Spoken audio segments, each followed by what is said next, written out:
दोस्तों, खजुराहो मंदिर की वास्तुकला नगर शैली के अद्भुत उदाहरण है। गर्भगृह, शिखर और आश्रम नगर शैली की प्रमुख विशेषताएं हैं। संपूर्ण मंदिर का निर्माण एक विशाल चबूतरे पर किया गया है। खजुराहो के नाम खजुराहो इसलिए हुआ था क्योंकि यहाँ खजूर के पेड़ों का विशाल बगीचा था। इब्न बतूता ने इस स्थान को कजरा कहा है, तो चीनी यात्री हिवन सांग ने अपनी भाषा में इसे ची ची टो लिखा है। अल बिरूनी ने इसे जेजा होती बताया है, जबकि संस्कृत में इसे जेजक भुक्ति कहा जाता है। चंद बरदई की कविताओं में इसे खजूरपुरा कहा गया है तथा एक समय इसे खजूरबाही का नाम से भी जाना जाता था।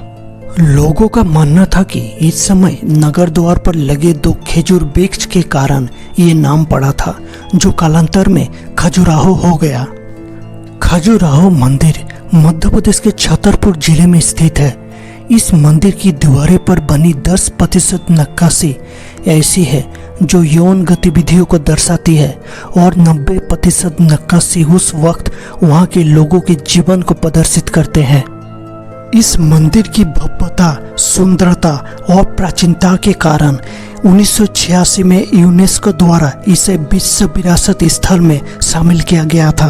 खजुराहो की मूर्तियां प्राचीन सभ्यता की विशेषताएं बताने के लिए काफी है। हालांकि कई बार मन में ये प्रश्न उठता है कि आखिर मंदिर के बाहर इस तरह की मूर्ति बनाने के पीछे राज क्या हो सकता है। कुछ इतिहासकारों का मानना है कि प्राचीन काल में राजा महाराजा भोग विलासिता में अधिक लिप्त रहते थे।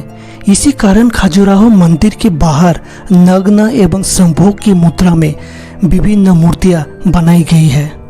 कुछ इतिहासकारों का यह भी मानना है कि मोक्ष के लिए हर इंसान को 4 रास्तों से गुजरना पड़ता है: धर्म, अर्थ, योग और काम। ऐसा माना जाता है कि इसी दृष्टि से मंदिर के बाहर नग्न मूर्तियां लगाई गई है। खजुराहो के इतिहास लगभग 1000 साल पुराना है।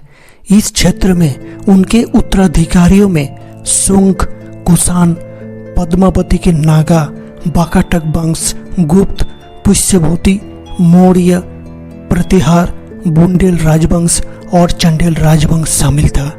यह शहर चंदेल क्षेत्रीय साम्राज्य का प्रथम राजधानी था।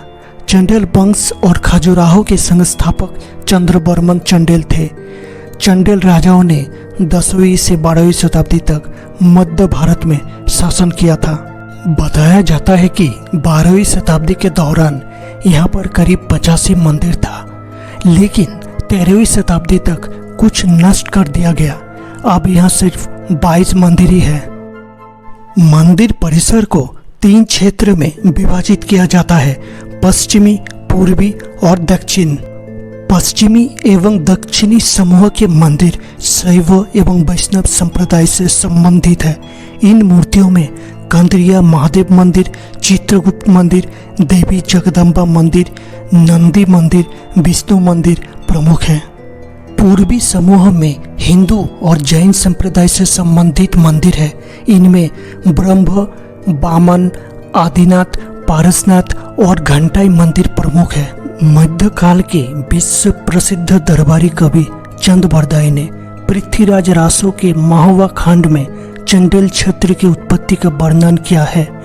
उन्होंने लिखा है कि काशी के सेनानायक की पुत्री हेमवती अपूर्व सौंदर्य की स्वामिनी थी। एक दिन वो गर्मियों की रात में कमल पुष्प से भरे हुए तालाब में स्नान कर रही थी। उसकी सुंदरता को देखकर भगवान चंद्र उन पर मोहित हो गए।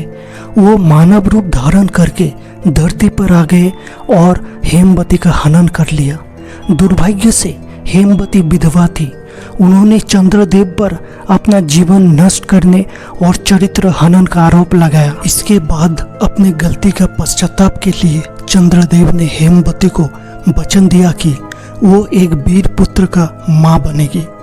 चंद्रदेव ने कहा कि वो अपने पुत्र को खजुरपुरा ले जाए। उन्होंने कहा कि वो एक महान राजा बनेगा। चंद्रदेव ने हेमवती से कहा कि राजा बनने पर तुम्हारे पुत्र एक विशाल यज्ञ का आयोजन करेगा, जिससे तुम्हारे सारे पाप धुल जाएंगे। चंद्रदेव के निर्देशों का पालन करते हुए हेमवती ने अपने पुत्र को जन्म देने के लिए अपना घर छोड़ दिया और एक छोटे से गांव में पुत्र का जन्म दिया। हेमवती का पुत्र चंद्रवर्मन अपने पिता के समान तेजस्वी, बहादुर और शक्तिशाली था। 16 साल की उम्र में वो बिना हथियार के शेर या बाघ को मार सकता था।